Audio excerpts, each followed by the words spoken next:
Students, hope you are doing well. I, Girish, Assistant Professor, Soundarya Institute of Management and Science. In continuation of the previous videos, let us discuss about one of the very important problem from the chapter Internal Reconstruction. This particular problem was given in 3 years of Bangalore University question papers. That is June 2001, June 2003 and May 2016. That is the importance of this particular problem. And if you learn this particular problem, I think you can solve most of the internal reconstruction chapter problems. Following is the balance sheet of MS Limited as on 31st March 2016. Under liability side, 13% cumulative preference shares 1 lakh, equity shares of rupees 10 each 7 lakhs, 8% debentures 3 lakhs, current liabilities 39 lakhs, provision for taxation 3 lakhs. Under asset side, fixed assets 15 lakhs, current assets 35 lakhs and profit and loss account 3 lakhs. Totals on both the sides 53 lakhs. When it comes to the additional information part, the following scheme of reconstruction was adopted. Fixed assets are to be written down by 33.33%. That is nothing but 33 1/3%. Current assets are to be revalued at rupees 27 lakhs. Preference shareholders decided to forego their right to arrears of dividend which are in arrears for 3 years. The taxation liability is settled at rupees 4 lakhs. One of the creditors of the company to whom company owes 25 lakhs decides to forego 50% of the claim. He is allotted 1 lakh equity shares of rupees 5 each in part satisfaction of the balance of his claim. The cream of the problem lies in this particular adjustment. The rate of interest on debentures increased to 11%. The debenture holders surrender their existing debentures of rupees 100 each and exchange the same for fresh debentures of rupees 75 each. All existing equity shares are to be reduced to rupees 5 each. All preference shares are reduced to rupees 75 each. Pass journal entries and show the balance sheet of the company after giving effect to the above. So this is the question. If you analyze the question properly, there is one adjustment, there are two adjustments which are very important and we need to concentrate on those two. One is the taxation liability is settled at 4 lakhs. Second one related to the current liability aspect. So whatever may be the thing, as I explained in the previous videos, first we need to concentrate only on liabilities. Till the liabilities adjustments are over, don't go for asset adjustments. Very simple. First ಏನೇನು ಲಯಬಿಲಿಟಿಗಳಿದೆ ಆ ಲಯಬಿಲಿಟಿಗಳನ್ನು first ತಗೊಳ್ತಾ ಬನ್ನಿ. So ನೀವು observe ಮಾಡಿದ್ರೆ ಗೊತ್ತಾಗತ್ತೆ, ಇಲ್ಲಿ ನೋಡ್ಕೊಳ್ಳಿ. All existing equity shares are reduced to rupees 5 each ಅಂತ ಕೊಟ್ಟಿದ್ದಾರೆ. Adjustment G. ಯಾಕೆ ಅದರದ್ದೇ ಸ್ಟಾರ್ಟ್ ಮಾಡ್ತೀವಿ ಅಂತ ನೀವು ಕೇಳಿದ್ರೆ, ನೋಡಿ, ಫಸ್ಟು ಶೇರ್ ಕ್ಯಾಪಿಟಲ್ ಅಡ್ಜಸ್ಟ್ಮೆಂಟ್ಸ್ ಏನಿದೆ ಅದನ್ನು ಕ್ಲಿಯರ್ ಮಾಡಿ, ಆಮೇಲೆ ಡಿಬೆಂಚರ್ ಅಡ್ಜಸ್ಟ್ಮೆಂಟಿಗೆ ಬನ್ನಿ, ಆಮೇಲೆ ಕರೆಂಟ್ ಲಯಬಿಲಿಟಿ ಅಡ್ಜಸ್ಟ್ಮೆಂಟಿಗೆ ಬನ್ನಿ, ಆಮೇಲೆ ಇನ್ನೇನಾದ್ರು ಅದರ್ ಲಯಬಿಲಿಟೀಸ್ ಇದ್ದರೆ ಅದನ್ನು ತಗೊಳ್ಳಿ. ಅರ್ಥ ಆಯ್ತಲ್ವಾ? ಸೊ ಫಸ್ಟು ಶೇರ್ಸ್ ಏನಿದ್ರೆ ಶೇರ್ಸ್ ಅಡ್ಜಸ್ಟ್ಮೆಂಟ್ಸ್ಗಳನ್ನು ಕ್ಲಿಯರ್ ಮಾಡಿ. ಶೇರ್ಸ್ ಅಡ್ಜಸ್ಟ್ಮೆಂಟ್ಸಲ್ಲಿ the first adjustment is all existing equity shares are reduced to ₹5 each. ನಾನು ಹಿಂದಿನ ಎಲ್ಲ ಪ್ರಾಬ್ಲಮ್ಗಳಲ್ಲೂ ಇದನ್ನು ಕ್ಲಿಯರಾಗಿ ತೋರಿಸಿದ್ದೀನಿ. If you adapt this particular method, ನೋಡಿ ಈ ಮೆಥಡನ್ನು ನೀವೇನಾದರೂ ಅಡಾಪ್ಟ್ ಮಾಡ್ಕೊಂಬಿಟ್ರೆ it will be very very easy for you. So ನಿಮಗೆ ತುಂಬ ಇದು ಈಸಿ ಆಗಿಬಿಡುತ್ತೆ. ಸೊ ನೋಡಿ ಈ ಮೆಥಡನ್ನು ನೀವು ಅಡಾಪ್ಟ್ ಮಾಡ್ಕೊಳ್ಳಿ. This particular method will immensely help you in solving this particular problem. ನೋಡಿ ಓಲ್ಡ್ ಈಕ್ವಿಟಿ ಶೇರ್, ನೋಡಿ ಫಸ್ಟ್ ಏನು ಬರೆದಿದ್ದೀನಿ ನಾನಿಲ್ಲಿ, ಓಲ್ಡ್ ಈಕ್ವಿಟಿ ಶೇರ್ ಕ್ಯಾಪಿಟಲ್. ನೋಡಿ old equity share account debtor to old equity shares. ಎಷ್ಟಿದೆ old equity share capital?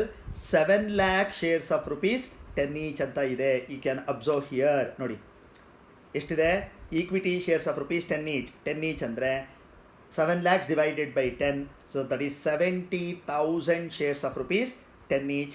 7 lakhs, correcta? 7 lakhs ಇದೆ. If you observe the additional adjustment clearly, ನೋಡಿ in this particular adjustment ಏನು ಮಾಡಿದ್ದೀವಿ ಅಂದರೆ, ಈ particular ಅಡ್ಜಸ್ಟ್ಮೆಂಟ್ನ ನೀವು ನೋಡಿದ್ರೆ ಗೊತ್ತಾಗುತ್ತೆ. ಆಲ್ ಎಕ್ಸಿಸ್ಟಿಂಗ್ ಶೇರ್ಸ್, ನೋಡಿ all existing shares are reduced to ₹5 each ಅಂತ ಹೇಳಿದ್ದಾರೆ. All existing shares reduced to ₹5 each. ನಾನಿಲ್ಲಿ ಅದನ್ನೇ ಬರೆದಿದ್ದೀನಿ. ಏನು ಬರೆದಿದ್ದೀನಿ ಅಂದರೆ, all existing shares reduced to ₹5 each. ನೋಡಿ ನ್ಯೂ ಈಕ್ವಿಟಿ ಶೇರ್ಸ್ ಏನಾಗಿದೆ, equity share capital that is 70,000 into 5, 3,50,000. ಕರೆಕ್ಟಾ? 3,50,000. ರಿಮೈನಿಂಗ್ 3,50,000 ಏನಪ್ಪ ಆಗುತ್ತೆ ಅಂದರೆ, that is capital reduction. So ನಾನು ಪ್ರೀವಿಯಸ್ ಪ್ರಾಬ್ಲಮ್ಸಲ್ಲಿ ಎಕ್ಸ್ಪ್ಲೈನ್ ಮಾಡ್ದಂಗೆ, what ever is there on the ಟಾಪಲ್ಲಿರೋದು ಡೆಬಿಟ್ ಆಗುತ್ತೆ, whatever is there on the bottom will be credited. ನೋಡಿ ಅದನ್ನೇ ಇಲ್ಲಿ ಬರೆದಿದ್ದೀವಿ. Old equity share capital account debtor to new equity share capital account to capital reduction account. If you adopt this method, it will be very very easy for you to solve any of the problems in internal reconstruction. ನೋಡಿ being very simple, existing shares of ₹10 each reduced to ₹5 each ಅಂತ whatever the adjustment is given, ನೀವು ಅದನ್ನೇ ಬರೆದುಬಿಟ್ರು ಮುಗಿದೋಯ್ತು. Are you can show in a descriptive manner where equity shares of 70,000 equity shares of ₹10 each reduced to 70,000 equity shares of ₹5 each and balance transfer to capital reduction. You need not write full. ನೀವು ಇಷ್ಟೇ ಬರೆದು ಸಾಕಾಗುತ್ತೆ. All existing equity shares are reduced to ₹5 each. That is enough. ಅರ್ಥ ಆಯ್ತಾ? So it is transfer to capital reduction ಅನ್ನೋದು it is default and it is understood. Got it? So ಇದು ಬರೆದ್ರೆ ಮುಗೀತು. So first adjustment is over. Second one ನಾನು ಆಗಲೇ ಹೇಳಿದೆ, first share ಕ್ಯಾಪಿಟಲ್ನ ಕ್ಲಿಯರ್ ಮಾಡೋಣ. So when comes to share capital, ನೋಡಿ when comes to preference shares, ನೋಡಿ ಪ್ರಿಫರೆನ್ಸ್ ಶೇರ್ಸ್ಗೆ ಬಂದಾಗ all preference shares reduced to ₹75 each. ನಾನು ಬ್ಲೂ ಲೈನಲ್ಲಿ ಮಾರ್ಕ್ ಮಾಡಿದ್ದೀನಿ. All preference shares reduced to ₹75 each. ಎಷ್ಟಿತ್ತು? See here, preference shares 1 lakh ಇತ್ತು. ಕರೆಕ್ಟಾ? 1 lakh preference shares of ₹100 each means it is 1,000 shares of ₹100 each. 1 lakh itto. That is what I have shown here. That is what I have written here. If you observe here, ನಿಮ್ಗೆ clear ಆಗಿ ಗೊತ್ತಾಗುತ್ತೆ. So these preference shares I am showing in a blue ink. See 13% cumulative preference shares. 1000 into 100. How did you get this 1,000? 1 lakh divided by face value of share, that is 1,000. So 1 lakh divided by 100 which comes to 1,000. See 1,000 shares of ₹100 each ಅಂದರೆ 1 lakh. New ಏನಾಗಿದೆ? New 75 each ಆಗಿದೆ. So 1,000 into 75 it comes to 75,000. Remaining will become CR. So remaining ಏನಾಗುತ್ತೆ ಅಂತ ಹೇಳಿದ್ದೆ? Capital reduction ಆಗುತ್ತೆ ಅಂತ ಹೇಳಿದ್ದೆ. So ಅದನ್ನೇ ಬರೆದಿದ್ದೀವಿ ನೋಡಿ. 13% cumulative shares account debtor to 13% new cumulative preference shares account to capital reduction account. ನಾನು ಆಗಲೇ ಹೇಳ್ದಂಗೆ ನೀವು ಇಷ್ಟೇ ಬರೆದ್ರೆ ಸಾಕು. Preference shares are reduced to ₹75 each. All the shares reduced to ₹75 each. Even if you return that much is enough. Got it? Next one ಮುಗೀತು ನೋಡಿ. ಇಲ್ಲೇನಾಯಿತು? Cumulative preference shares are over, equity shares are over. Then ಈಗ ಡಿಬೆಂಚರ್ಸ್ಗೆ ಬರೋಣ. Debentures ಕತೆ ಏನಾಗಿದೆ ನೋಡಿ. 8% debentures of rupees 3 lakhs. Here, see, ಏನಾದಿದೆ ನೋಡಿ ಡಿಬೆಂಚರ್ಸ್ ಮೇಲೆ one of the creditor, the rate of interest on debentures increase it to 11%. Increase it to 11%. These debentures, I will show it in a green pen. ನೋಡ್ಕೊಳ್ಳಿ ಇಲ್ಲಿ ಏನಾಗಿದೆ. The rate of interest on debentures, ನೋಡಿ, the rate of interest on debentures increase to 11%. Increase or decrease in the rate of interest will not make any effect while passing journal entries at present.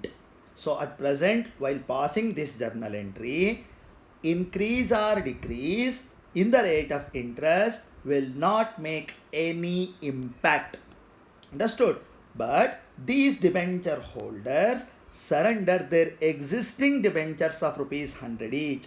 See, they are surrendering their existing shares of rupees 100 each into debentures of rupees 75 each. See, 75 each ಗೆ ಅವರು reduce ಮಾಡ್ಕೊಳ್ತಾ ಇದ್ದಾರೆ. That will make an impact. So ಏನು ಮಾಡಿದ್ದೀವಿ ಈಗ ನಾವು? If you observe here, when comes to debentures, see, 8% debentures, 3000 into 100. How much were there?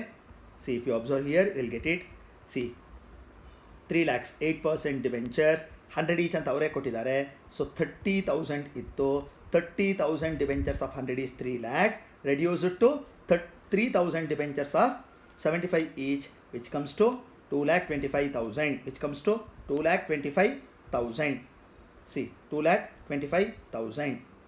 Remaining ಏನಾಗುತ್ತೆ? CR ಆಗುತ್ತೆ. Remaining CR. So 8% debentures account at R2, 11% debentures account to CR account. That is what we have written here. See, 8% debentures account at R to 11% debentures account to capital reduction account, being 8% debentures of rupees 100 each converted into 11% debentures of rupees 75 each. ಅಲ್ಲಿ ಏನಿದೆಯೋ ನೀವು adjustment ಅದನ್ನೇ ಬರೆದುಬಿಟ್ರೆ ಮುಗಿದೋಗುತ್ತೆ. Understood? Next one. This is, ನಾನು ಆಗಲೇ ಹೇಳ್ದಂಗೆ, the cream of the problem lies in this particular adjustment. This particular adjustment, what is that? E. ನೋಡಿ, ಈ ಅಡ್ಜಸ್ಟ್ಮೆಂಟ್ ಇದೆಯಲ್ಲ, ಇದು ಇಂಪಾರ್ಟೆಂಟ್ ಅಡ್ಜಸ್ಟ್ಮೆಂಟ್ ಆಗಿರುತ್ತೆ. ಅಂಡರ್ಸ್ಟುಡ್? ಸಿ, ಈ adjustment is very, very important. See, one of the creditors of the company to whom company owes 25 lakhs decided to forego 50% of the claim. He is allotted 1 lakh equity shares of rupees 5 each in part satisfaction of the balance of his claim. Very, very, very simple. Though this particular adjustment looks very tricky and very difficult, you can understand in a very, very simpler form. See here, ಏನು ಹೇಳ್ತಾರಪ್ಪ ಅಂದರೆ, out of the creditors ಅಂದರೆ out of the total current liabilities. ನೋಡಿ, ಇಲ್ಲಿ current liabilities ಎಷ್ಟಪ್ಪ ಇತ್ತು ಅಂದರೆ 39 lakhs ಇತ್ತು. Out of this 39 lakhs, C, out of this 39 lakhs, one of the creditor who owes to the to whom company owes 25 lakhs, ಅಂದರೆ total 39 lakh company owe to others, of which one particular creditor to whom company owes 25 lakhs, ಅದರಲ್ಲಿ ಒಬ್ಬನಿಗೆ company 25 lakhs ದುಡ್ಡನ್ನು ಕೊಡಬೇಕು. He has decided to forego 50% of the claim. He has decided to forego 50% of the claim. ಅಂದರೆ 25 lakhs ತಾನೇ ಇರೋದು. ನೋಡಿ, ಅದನ್ನೇ ನಾನು ಇಲ್ಲಿ ಬರೆದಿದ್ದೀನಿ. So out of 39 lakhs, one of the creditor owes 25 lakhs. ಕರೆಕ್ಟಾ? He has decided to forego 50% of the claim. As I explained earlier, whatever the forego amount is there, that is nothing but CR. ಏನು ಫೋರ್ಗೋ ಅಂತ ನಾವು ಕರಿತೀವಿ ಅದನ್ನೇ ನಾವಿಲ್ಲಿ CR ಅಂತ ಬರಿತೀವಿ. Got it? So forgo amount ಏನಿರುತ್ತೆ, that forgo amount is nothing but the CR amount. So CR ಎಷ್ಟಾಯ್ತು ಈಗ? 12,50,000 ಗೊತ್ತಾಗೋಯ್ತು ನಮಗೆ. Remaining how much we are suppose to pay to him? 12,50,000. Got it? Remaining how much we are supposed to pay? 12,50,000. In satisfaction of the part payment, ಅವನಿಗೆ ಇನ್ನು ಎಷ್ಟು ಕೊಡಬೇಕಾಗಿತ್ತು ನಾವು? 12,50,000 ಕೊಡಬೇಕಾಗಿತ್ತು. Hence he has decided to forego 50%. ಈ 12,50,000 ನಾವು ಕೊಡೋದ್ರ ಜೊತೆಗೆ ಅಲ್ವಾ, ರಿಮೈನಿಂಗ್ ಎಷ್ಟು ಕೊಡಬೇಕಾಗಿತ್ತು ನಾವು ಅವನಿಗೆ? 12,50,000 ಕೊಡಬೇಕಾಗಿತ್ತಲ್ವಾ. Along with this 12,50,000, company is also issuing 5 lakh equity shares of rupees 1 each. 5 lakh equity shares of rupees 1 each. That means 5 lakhs. ಅಂದರೆ 12.5 ಲಕ್ಷ ಪ್ಲಸ್ 5 ಲಕ್ಷ, ಟೋಟಲ್ 17.5 ಲಕ್ಷ ರೂಪಾಯಿ ನಾವು ಕಂಪನಿ ಕೊಡೋಕ್ಕೆ ಒಪ್ಕೊಂಡಿದೆ. Got it? ನೋಡಿ, this is very very very important. 25 lakh ಕೊಡಬೇಕಾಗಿತ್ತು, ಅವನೇನು ಮಾಡ್ದ? He has decided to forgo 50%. 12,50,000 ಬೇಡ ಅಂತ ಹೇಳ್ಬಿಟ್ಟ. Whatever that amount the creditors decided to forgo is considered as capital reduction. Got it? Remaining 50% we are supposed to pay to him. Right? So in part satisfaction of that amount, ಅಂದರೆ remaining 12,50,000 ಕೊಡಬೇಕಿತ್ತಲ್ಲ, for that company is paying 5 lakhs equity shares of rupees 1 each, ಅಂದರೆ 5 lakh rupeesನ pay ಮಾಡ್ತಾ ಇದ್ದಾರೆ. For this, what journal entry we are going to pass? Now, how much we are supposed to pay to creditors now? You can observe now. How much we are supposed to pay? 12,50,000. Correct ಅಲ್ವಾ? But hence he has decided to forgo 12,50,000. ನಾವೇನು ಮಾಡ್ತಾ ಇದ್ದೀವಿ? ಅವನಿಗೆ extra 5 lakh equity ಶೇರ್ಸ್ಗಳನ್ನು pay ಮಾಡ್ತಾ ಇದ್ದೀವಿ. Right? Extra how much we are paying?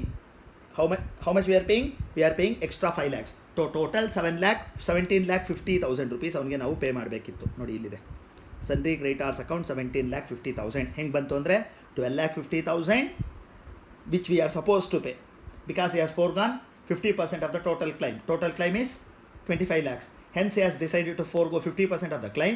Remaining 12,50,000 we are supposed to pay. But we have decided to give him 5 lakh equity shares of rupees 1 each. That means 5 lakhs. So 12,50,000 plus 5 lakhs total 17,50,000 ಅನ್ನು pay ಮಾಡಬೇಕು. Got it? How did we get this 7,50,000 ಅಂದರೆ ನೋಡಿ, how did we get 2,50,000? Sorry, to equity shares 1 lakh shares of rupees 5 each. Sorry, I was explained as 5 lakh shares of rupees 1 each. No, it is not. It is 1 lakh shares of rupees 5 each. 1 lakh shares of rupees 5 each, that is 5 lakhs. 5 lakhs and remaining 50% which he has decided to forgo. ಇದು ನಾನು ಮೊದಲೇ ಹೇಳಿದೆ, whatever the amount that he has decided to forgo will become a capital reduction. So 12 ಇದನ್ನು ಉಲ್ಟಾ ನೋಡ್ಕೊಂಬಿಟ್ರೆ ನಿಮ್ಗೆ easy ಆಗುತ್ತೆ. How much? 12,50,000 CRO. ಅವ್ನಿಗೆ ಶೇರ್ಸ್ ಬರ್ತಾ ಇದೆ 5 lakhs. ಸೊ ಟೋಟಲ್ ಎಷ್ಟಾಗಬೇಕು ಅವಾಗ? 17,50,000. Got it? 17,50,000. ಸೊ ಉಲ್ಟಾ ನೋಡ್ಕೊಂಡು ಹೋಗ್ಬಿಡಿ, ತುಂಬ ಈಸಿ ಆಗುತ್ತೆ. That one of the creditor decided to forgo 50% of the claim for the part payment satisfaction. Company decided to issue 1 lakh shares of rupees 5 each. ಅದನ್ನೇ ನಾವಿಲ್ಲಿ journal entry pass ಮಾಡಿದ್ದೀವಿ. Understood? So ಇದೊಂದು ನಿಮಗೆ ಗೊತ್ತಾಗ್ಬಿಟ್ರೆ it will be very easy for you. Got it? Now the last one, capital reduction. See, if you observe here, so I will show it in another colour. Okay, I will show it in another colour. So ಯಾವುದನ್ನು ನೋಡೋಣ? C, capital reductions ಎಷ್ಟಿದೆ ಇಲ್ಲಿ? Capital reduction 3,50,000 ಆಯಿತಾ? 2 ಇದೆ. So ಇಲ್ಲೊಂದು 2 capital reduction ಇದೆ, 25,000. So 3,75,000. One more capital reduction is there, that is how much? 12,50,000. 12,50,000, 12,75,000, 13,25,000, 16,25,000 plus 75,000. That is totally 17 lakhs. Understood? Totally 17 lakhs. So 17 lakhs ಇಲ್ಲಿ 2 ಇರೋದೆಲ್ಲ ಇಲ್ಲಿ ಬೈ ಆಗುತ್ತೆ. So that capital reduction account debtor ಏನು ಮಾಡಬೇಕು ಅಂತ ನೋಡಿ. Capital reduction 17 lakhs. 2 first we should take from, we should return off from P&L. So this amount can be utilised in writing off the following amounts. First P&L ತೊಗೊಳ್ಳಿ. So ಎಷ್ಟಿದೆ P&L? See, P&L is how much? 3 lakhs. Got it? Next one. See here, if you observe here, fixed assets are written down by 33.1%, 33.33. So ಇಲ್ಲಿ 15 lakhs ಇದೆ. Got it? C, ಇಲ್ಲೇ ನೀವು ತೋರಿಸ್ಬೋದು 15 lakhs. 33 1/3 is nothing but divided by 3. See, 33 1/3 is nothing but divided by 3. So ಎಷ್ಟು ಬರುತ್ತೆ ಅವಾಗ? It comes to 5 lakhs. See, fixed assets 5 lakhs. Then current assets 35 lakhs ಇತ್ತು, ಈಗ ಎಷ್ಟಾಗಿದೆ? The current assets are revalued at rupees. Revalued at ಅಂತ ಕೊಟ್ಟಾಗ we need to consider, revalued at ಅಂತ ಕೊಟ್ಟರೆ we need to consider the difference amount. So 35 ಇದ್ದಿದ್ದು 27 ಲ್ಯಾಕ್ಸ್ ಆಗಿದೆ ಅಂದರೆ ಕರೆಕ್ಟ್ ಅಲ್ವಾ? ನೋಡಿ 27 ಲ್ಯಾಕ್ಸ್ ಆಗಿದೆ ಅಂದರೆ ಸೊ 8 ಲ್ಯಾಕ್ಸು ಕರೆಂಟ್ ಅಸೆಟ್ ಆಗಿರುತ್ತೆ. 8 ಲ್ಯಾಕ್ಸ್. ನಾವು 5 8 16 ಲ್ಯಾಕ್ಸ್ ಆಯ್ತು, ಇನ್ನೊಂದು ಲಕ್ಷ. ನಾವು very very very important one. See here the taxation liability is settled at, see, taxation liability is settled at, see, I will take some other color. Okay, see, taxation liability is settled at how much? Taxation liability is settled at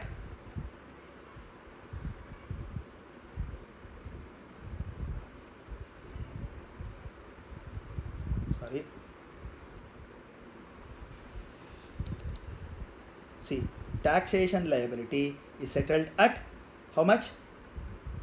See, taxation liability is settled at 4 lakhs. There was a provision for taxation in the problem which was amounted to rupees. I will take this color only. See, provision for taxation 3 lakhs. Now the provision for taxation amounted to rupees 4 lakhs. Provision for taxation amounted to rupees 4 lakhs. As I explained in the previous videos, if there is any decrease in liability, there will be 2 capital reduction. Alva? Liabilities decrease ಆದರೆ 2 capital reduction like this. See here, like this. ನೋಡಿ ಇಲ್ಲೆಲ್ಲ ಏನಾಗಿದೆ? See here, liabilities 2 capital reduction. So preference shares ಅಲ್ಲೂ 2 capital reduction. But when there is an increase in liability, capital reduction to be credited. ನೋಡಿ debited. So capital reduction account debtor ಅಂದರೆ liabilities reduce ಆದರೆ capital reduction debit ಆಗುತ್ತೆ. liabilities decrease ಆದರೆ capital reduction credit ಆಗುತ್ತೆ. assets increase ಆದರೆ capital reduction debit ಆಗುತ್ತೆ. assets decrease ಆದರೆ like this, ನೋಡಿ ಇದೆಲ್ಲ ಡಿಕ್ರೀಸ್ ಆಗಿದೆ, ಕ್ಯಾಪಿಟಲ್ ರಿಡಕ್ಷನ್ನು ಡೆಬಿಟ್ ಆಗ್ತಾ ಇರುತ್ತೆ. ಅಂಡರ್ಸ್ಟುಡ್? ಸೊ ಅದನ್ನು ನಾವಿಲ್ಲಿ ತೊಗೊಂಡ್ವಿ. 1,17 lakhsಗೆ ಸೆಟ್ಲ್ ಆಯಿತು. That's it for journal entries. You know how to prepare the balance sheet. Old plus changed one, that is called reconstructed. First let us take share holders fund. Equity share capital previously how much it was? See here it was 3,50,000. 7 lakhs ಇತ್ತು, ಕರೆಕ್ಟಾ? ನೋಡಿ ಇಲ್ಲಿ 7 lakhs ಇತ್ತು. 7 lakhs ಇದ್ದಿದ್ದು ಏನಾಯಿತು? Same has been reduced to 3,50,000. So ನೀವು ತೊಗೊಳ್ಬೇಕು 3,50,000. ಬರೀ 3,50,000 no, there is a new shares issued amounted to rupees 5 lakhs. So totally ಎಷ್ಟಾಯಿತು? 8,50,000. ಸಿ 8,50,000 ಇಲ್ಲಿ ನಾವು ಬರೆದಿದ್ದೀವಿ. Got it? 8,50,000. Understood? 8,50,000. When comes to cumulative preference share, see 1 lakh 100 each ಇದ್ದಿದ್ದು same has been reduced to 75 each. So 75,000 ಬರುತ್ತೆ. Clear? Reserves and surplus. there is no reserves, there is no surplus in the problem, and there is no capital reserve also in the balancing figure. So reserves or surplus nil. Next, non-current liabilities. ಯಾವುದು? Here 8% debentures. 8% debentures ಏನಾಯಿತು? has converted into 11% debentures. of rupees 100 each ಇದ್ದಿದ್ದು ಏನಾಯಿತು? reduced to rupees 75 each. Correct ಅಲ್ವಾ? ನೋಡಿ ಅದಕ್ಕೆ ಏನಾಗಿದೆ? Secured debentures 2,25,000 ಆಗಿದೆ. Got it? ನೋಡಿ ಇಲ್ಲಿರುತ್ತೆ ನಮ್ಮ ಜರ್ನಲ್ ಎಂಟ್ರೀಸಲ್ಲಿ. How much debentures? 2,25,000. New thing. Then current liabilities. This is very, you should be very very careful. ತುಂಬ important adjustment of the problem ಅಂತ ನಾನು ಅದಕ್ಕೆ ಇದನ್ನು ಪದೇ ಪದೇ ನಿಮಗೆ ಹೇಳಿದ್ದು. ಹೆಂಗೆ ಬರುತ್ತೆ ಅಂತ ನೋಡ್ಕೊಳ್ಳಿ. They have decided to forgo. See ನಾನು ಇಲ್ಲಿ ತೋರಿಸ್ತೀನಿ. ಎಷ್ಟಿದೆ ಇಲ್ಲಿ? 39 lakhs ಇತ್ತು. Got it? 39 lakhs. ಕರೆಕ್ಟ್ ಅಲ್ವಾ? ಸೊ ನೋಡಿ 39 lakhs minus how much the creditors have decided to forego 12 lakh 50,000. Correcta? 39 lakhs minus 12 lakh 50,000. So ಅದು ರಿಮೈನಿಂಗ್ ಆಗಿರಬೇಕು. ಸಿ ದೆನ್ ಯಾಕೀಗ ಇಲ್ಲೊಂದು ಪ್ರಶ್ನೆ ಆಯಿತು. ಪ್ಲಸ್ ಏನು ಮಾಡಿದ್ದೀವಿ ನಾವು ಪಾರ್ಟ್ ಪೇಮೆಂಟಾಗಿ 5 ಲ್ಯಾಕ್ಸು ಏನು ಕೊಟ್ಟಿದ್ದೀವಿ ಅವ್ರಿಗೆ ನಾವು ಶೇರ್ಸ್ ಕೊಟ್ಟಿದ್ದೀವಿ. So 39 lakhs minus 12 lakh 50 plus 5 lakhs total 17 lakh 50,000. 39 lakhs minus 12 lakh 50,000 plus 5 lakhs ಅಂದರೆ ಟೋಟಲ್ 17 lakh 50,000 ಮೈನಸ್ ಮಾಡಿದ್ರೆ you will get how much? 21 lakh 50,000 is the end amount of current liabilities. Last one, provision for taxation. 3 lakhs ಇದ್ದಿದ್ದು it is settled at 4 lakhs ಬರ್ದಿದ್ದೀವಿ, total 37 lakhs. When comes to assets, very simple.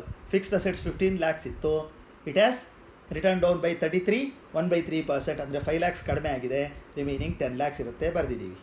ಕರೆಕ್ಟಾ? Then current assets ಏನಾಗಿದೆ ನೋಡಿ, 35 lakhs ಇತ್ತು, reduce to 27 lakhs, so 27 lakhs ಬರ್ದ್ವಿ. P&L completely written off, so 27 plus 10, 37 lakhs. That's it. If you solve this problem, I think you can solve any problem in internal reconstruction. Hope you understand